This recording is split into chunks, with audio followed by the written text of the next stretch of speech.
네, 레이치 사장님께 질의하겠습니다. 정부가 최근에 사전 청약 신규 시행 중단하겠다 이렇게 결정을 했습니다. 그렇죠? 예. 네, 저는 잘한 일이라고 생각합니다. 예.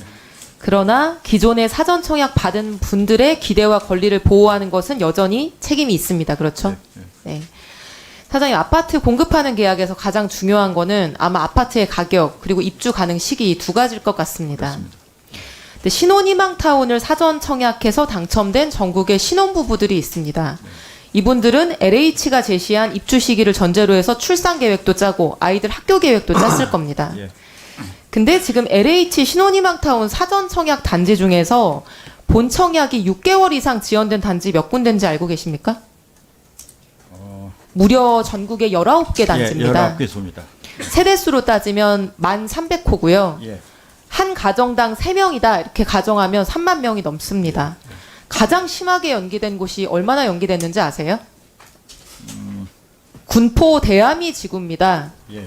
본청약 예정 시점보다 38개월이 뒤로 밀렸습니다. 예. 3년 2개월이죠. 제가 입주 예정 시기다 이렇게 생각했던 것보다 3년 2개월이 늦어진 겁니다. 근데 본청약이 지연된다는 거는 그만큼 입주 시점이 늦어진다는 거고, 예, 그렇습니다. 그리고 늦어지면은 분양가도 원래 제시된 예. 추정 분양가보다 높아지는 거죠. 예, 그렇습니다. 네, 이분들 어떻게 해야 되나요, 사장님? 대단히 그 점에 대해서 기관장으로서 송구스럽게 생각을 합니다.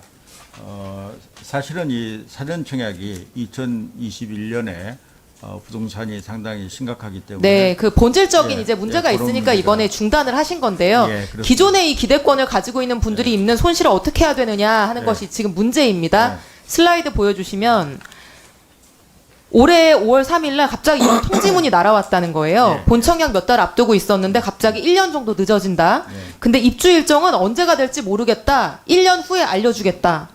이런 통보를 받은 분들의 기분은 어떨까요, 사장님?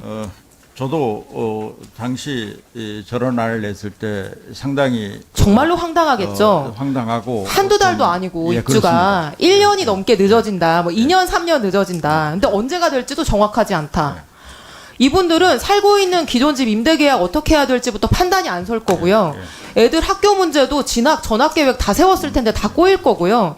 분양가가 예상보다 몇 천만 원, 1억 이렇게 오른다? 그럼 분양 자체를 재고해야 되는 사정이 되겠죠. 예. 다른 단지 청약 넣었으면 분양가 상승 전의 가격으로 분양 받았을 거고 예정 시점에 입주했을 거고 근데 갑자기 이도저도 아닌 처지에 놓여서 손실을 감수해야 되는 상황이 된 거예요. 이런 지연 손해에 대해서 LH가 일응의 책임을 져야 되는 거 아닐까요? 저기 의원님께서 지적하신 사항에 대해서 전적으로 공감을 보상 계획이 하고, 있습니까?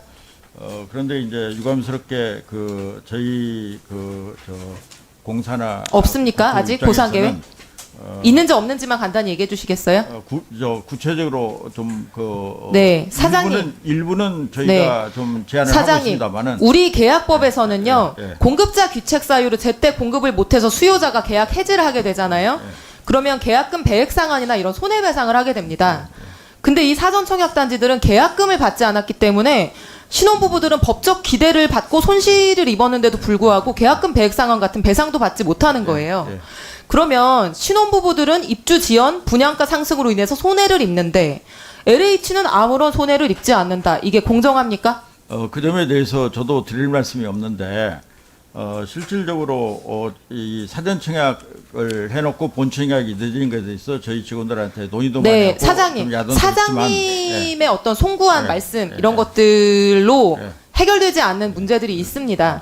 저는 이 문제를 이렇게 처리해야 된다고 생각을 합니다. 첫 번째, 이 단지들 본 청약할 때 분양 가격 상승을 최소화해야 됩니다.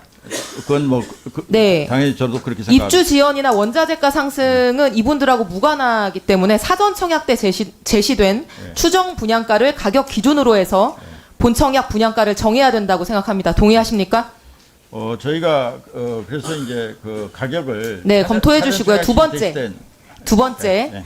종합적인 보상 방안을 마련하셔야 됩니다. 특혜를 주자는 게 아니고요. 사업 주체 측의 사유로 인해서 피해가 발생한 상황이기 때문에 분양가 할인이든 중도금 무이자 대출이든 잔금 분할 납부든 어떤 손실을 보전해 주려는 노력을 LH가 강구해야 된다 이렇게 생각하는데 어떻게 생각하십니까? 네, 저 부분적으로는 국토부하고 협의를 해서 피해자들에 대한 부담을 경감시켜주는 방안을 마련은 했습니다. 그런데 이 부분에 대해서는 별도로 저희가 강구한 내용에 대해서는 별도로 의원님께 보고를 드리도록 하겠습니다. 네, 7월 중에 종합적인 대책 마련해서 예. 예, 수고하셨습니다. 그 사장님, 이게 이소영 의원님만의 문제가 아니고요. 제가 아까도 말씀드렸지만 이게 전체적으로 그 자료가 준비가 되면 의원님들한테 같이 답변을 제가 제대로 못 드렸는데요. 예. 일단 그 계약금을 원래 10% 계약을 하게 되는데 계약금을 5%로 낮춰주고 또 그 중도금을 2회에 걸쳐서 납입을 하게 되는데 중도금을 1회로 하고 나머지는 잔금 치료식으로 넘기고 하는 등등의 그 안을 정부가 마련했기 때문에 그 안에 대해서는 별도로 보고드리도록 하겠습니다. 아니 그 별도로 보고를 이소영 의원한테 하는 게 아니고요. 예. 그 우리 의원님들한테도 같이 이제 그렇게 배포를 하시는데 지금 얼뜻 얘기 들어보면 그 저 지원제까지가 않거든요. 그러니까 하여간 대안이 마련됐다고 하니까 예. 자료를 보내주시면 그렇게 하겠습니다. 예 그걸 가지고 의원님들이 다시 한번 예. 논의할 수 있도록 그렇게 하겠습니다.